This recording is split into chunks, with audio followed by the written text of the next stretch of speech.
Another game called off because of international call-ups. Who's involved this time? Yeah, we've got 4 players out at this moment in time in international duty, which is great for the football club. We've got one more that's on standby. We're just waiting for clarification from the associations to the players and the associations to announce it. But we've got an indication and been told that 4 players have been called up. One, as everyone knows, is Michael Mellon, because Scotland have announced their list, and it's great for them all to benefit from it. How pleased are you that Michael's been called up again? Yeah, delighted, because he's done really well for us. He's scored, some really good goals.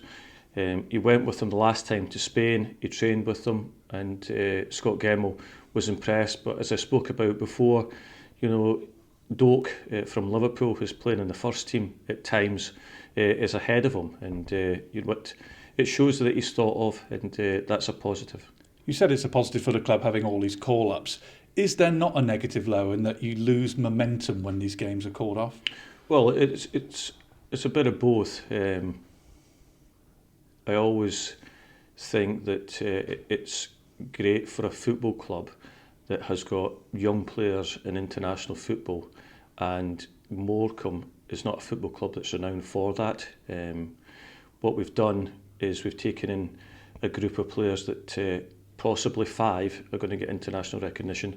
In the last international window, we were the only club that in League Two that had enough internationals to get their game off. So that shows you that we're doing, something right at this football club.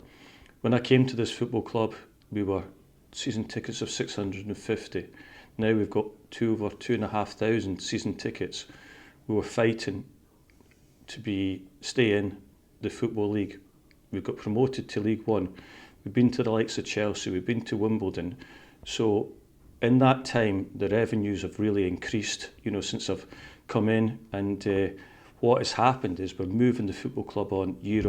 And this is the next step for the football club, is having young players from either our own, in Adam Mayer, who's obviously been recognised by England, and the loan players that have come in that benefits the whole football club. And you saw on Tuesday night how quickly they take to the players. Tuesday night it was packed out. Our home terracing was a sight to be seen, and days gone by that wouldn't have been seen. And we've just moving this football club on all the time. You mentioned Tuesday night. That was 1 point out of 4 points out of the last 2 games. How do you reflect on the last 2 results, and in particular the way you've played?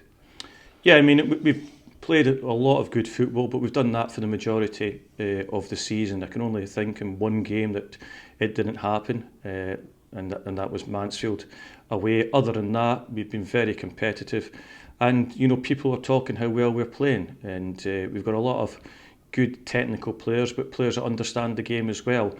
We press the ball well, we react when we're out of possession well as well, and they've all got a good understanding to the game. We've got competition for places now. You only have to see when a couple of players have been sent off, they don't get straight back into the team, like a Ross and like a Songo. So that's a huge positive. And when the players come in to take their places, then they've gone in and done well. Yeah, there was some surprise, I think, that Songo didn't come back on Tuesday night. What was the thinking behind that, and could he come back at the weekend? Well, there's a possibility that any of them could come back. Donald Love was out the other night as well. So, but what we've got is that if players go in and do well, and we feel that it's the right game for them, then they'll stay in place. And unfortunately, these players have had themselves sent off. Not my fault, their fault, maybe the referee's fault. But I've got an opportunity to either pick them again or continue with the players that we have. Yeah, one player who has impressed and seems to have taken his chance is Jake Taylor. Is it fair to say we're now seeing the real Jake Taylor after a long period of injuries? Yes, I would say that, but Jake Taylor is going to be out for this weekend, and he's going to be out for up to 6 weeks. He picked up a calf injury the other night, and so he will be missing. Oh, that's a real blow then, isn't it? And possibly answers the question I asked before about Jan Songo coming back. Yeah, but we've got another major doubt for Saturday. We've just had word on this morning as well, so we could have possibly 2 out from the other night. With Jake Taylor injuries seem to plague him, don't they? And I think, it's important to think of the person, isn't it, in these circumstances where, as I just said, he seemed to be showing his real self, and it's hit again. Yeah, it's a real shame for him, and we've got to be aware that it affects players that pick up these injuries, and it's certainly affecting Jake. We've got to look after him in his mental health, because from his point of view, he was coming in, he was doing well.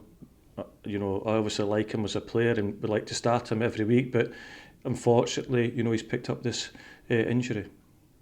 That's an important part of the manager's job now, isn't it? Looking after the mental health of sideline players. It is, and I think that we've obviously got to concentrate on the 11 players, because they're the ones that can help us on any given day. But we've got to look after the football club and look after the players who are not playing as well.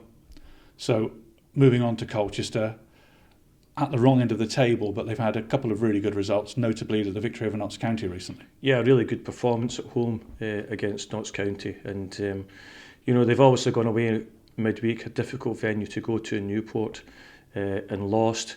And they've got a young squad, a manager that went in last season, has got experience in this division, and we go there on good form. We've been unbeaten in 3 games, 2 wins and a draw, so we want to keep that going. Is the confidence of that win at Forest Green important going into another away game?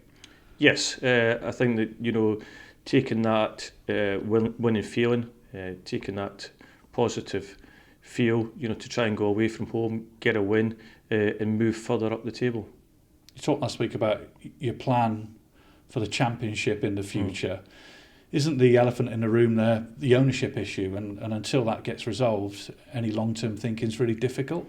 No, that's correct. And that's something that, we look to try and sort out as soon as we possibly can. But that's not in my thinking. It's, to look past that and work with the possible people that are going to come in and, move this football club even further forward.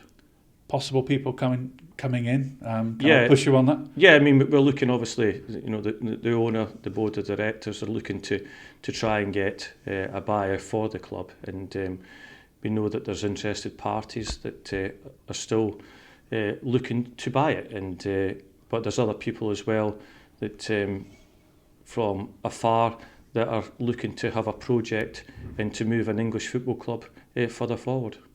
From afar? Yes, from abroad. So there is genuinely possible movement on the ownership front, you think? We don't know. We can only wait and see. But it's great that there is interest in it, and there is interest in it because what they see is that they can see that there's a football club here that can be developed. A new stand can be developed across the far side. There's a fan base that can quickly go even further. We've taken it from 650 season ticket holders to 2,500. We can go even higher than that. Financially, we can be improved. We've got one of the lowest budget, if not the lowest budget in the league this season, and we've got the smallest pool of players. So when the new ownership comes in, then they've got a blank canvas to work from.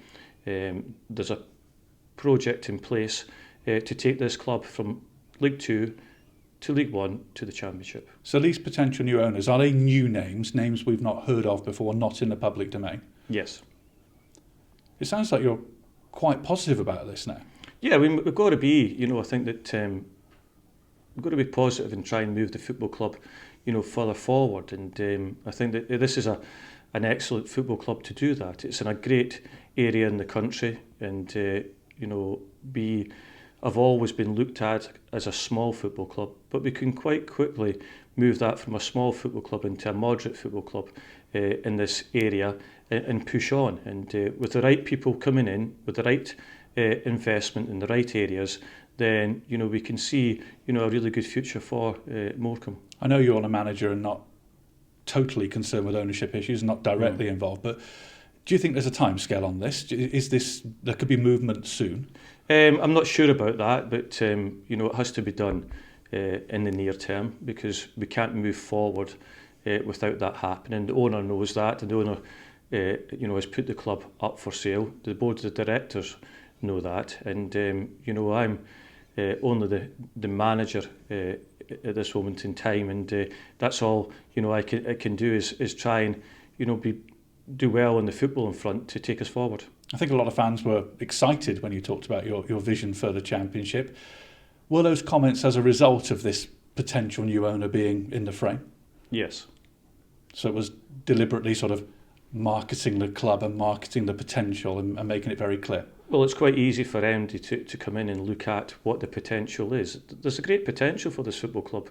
The reason for that, there's a blank canvas to work from. It's working on a turnover to player ratio that's one of the smallest in the league, and we've got avenues that we can quite quickly improve in a short-term basis.